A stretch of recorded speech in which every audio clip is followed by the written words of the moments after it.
presented by Maitri Express Music.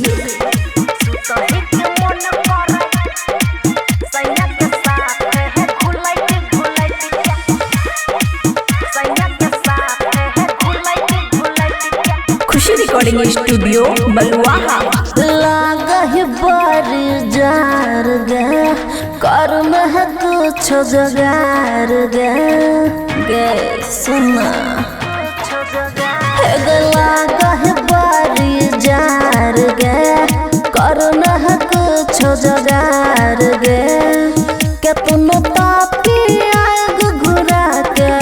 तब हम रही सलट के हे गैसु तही के मन करे हमारा साइट के सैया के साथ है घुलट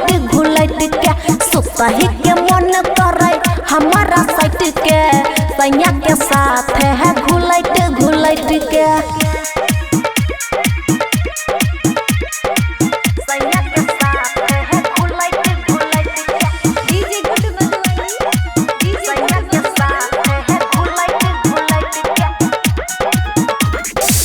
बहछ जब शीतलहरी गे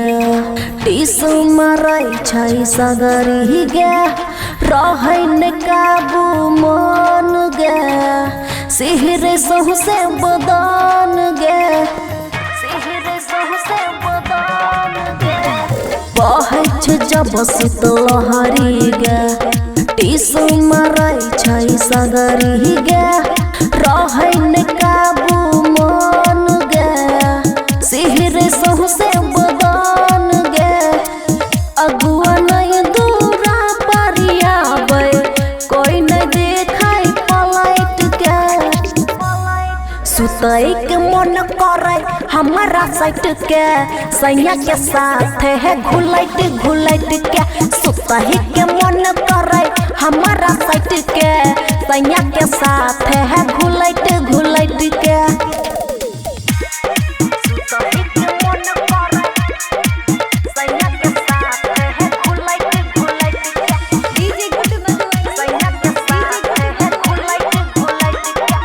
खुशी रिकॉर्डिंग स्टूडियो बलुआहा। बबुआ राहुल अमन जी करे ने कोनो जतन जी खुशी के दिलवा तरसै छै अखियां से लोर बरसै छै हाँ बबुआ राहुल अमन जी करे ने कोनो जतन जी खुशी के दिलवा तरसै छै अखियां से लोर बरसै छै मन करे काम कली उल्टा पुल्टा सलट के